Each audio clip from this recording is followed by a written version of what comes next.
कल्याण शहर सार्वजनिक गणेश उत्सव महामंडळाची आज खरं तर कार्यकर्त्यांच्या आणि मंडळाच्या मार्फत अध्यक्षाची निवड होत असते। तर महामंडळाचे 36वे अध्यक्ष म्हणून माझे सहकारी सागर भालेकर यांची सर्वानुमते आणि सर्व मंडळाच्या प्रमुख पदाधिकाऱ्यांच्या मार्फत आज खऱ्या अर्थाने महामंडळाचे अध्यक्ष म्हणून त्यांनी त्यांच्या अध्यक्षतेखाली या कार्यालयाचं उद्घाटन आज माझ्या हस्ते करण्यात आले। खरं तर या ठिकाणी उपस्थित असलेले कल्याणचे आमदार आमच्या भगिनीताई सुलभाताई गायकवाड, माजी आमदार प्रकाश भोईर आणि मंडळाचे आजी माजी नगरसेवक सर्व पदाधिकारी या कार्यक्रमासाठी आवर्जून उपस्थित राहिले। त्यामुळे या कल्याण शहरामध्ये आज येत असताना आणि सार्वजनिक गणेश उत्सव मंडळाच्या देखाव्याच्या मार्फत आज खरी तर ही या ठिकाणी एक आनंदाचा आणि उत्साहाचा दिवस असल्यासारखं वाटतं। सर, गणपतीचा उत्सव आहे, मात्र दोन गोष्टी जास्त। एक म्हणजे आता भरत गोगावले यांनी गणपतीकडे साखळं घालणार आहेत, पालकमंत्रीपद द्यावं।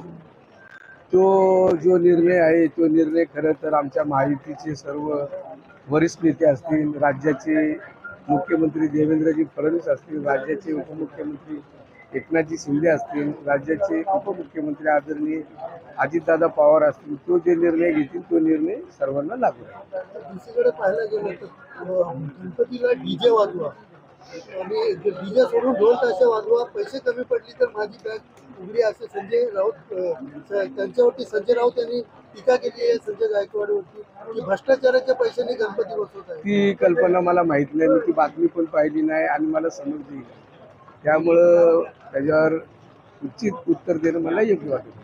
येत्या निवडणुकीमध्ये कल्याण डोंबिवलीमध्ये काय चित्र असणार आहे? म्हणजे ज्या पद्धतीने आज तुम्ही या ठिकाणी आलेत, राष्ट्रवादीची वाढीसाठी तुम्ही कशा पद्धती करणार आहेत? कल्याण हे बघा, कल्याण डोंबिवलीमध्ये खऱ्या अर्थाने मी तुम्हाला सांगतो की महायुतीचे सर्व नगरसेवक, स्थानिक स्वराज्य संस्था असतील, नगरपालिका असतील, महानगरपालिका असतील, ग्रामपंचायत असतील, ह्या ग्रामपंचायत सर्व इलेक्शनमध्ये महायुतीचे उमेदवार बहुसंख्येने विजयी होतील असा माझा ठाम विश्वास आहे। भाजपचा महापौर बसणार असं चित्र त्यांनी स्पष्ट केलेलं आहे। महायुतीमध्ये ज्या बघा, एक मी सांगतो मी तुम्हाला, महाराष्ट्रामध्ये तिन्ही प्रमुख नेत्याच्या मार्गदर्शनाखाली जी काही निवड होणार आहे ती निवड निश्चित करण्यात येईल। पण माझा असा विश्वास आहे की ज्या पक्षाचे जास्तीत जास्त नगरसेवक ज्या महानगरपालिकेमध्ये निवडून येतील त्या पक्षाचा महापौर निश्चितच केला जाईल।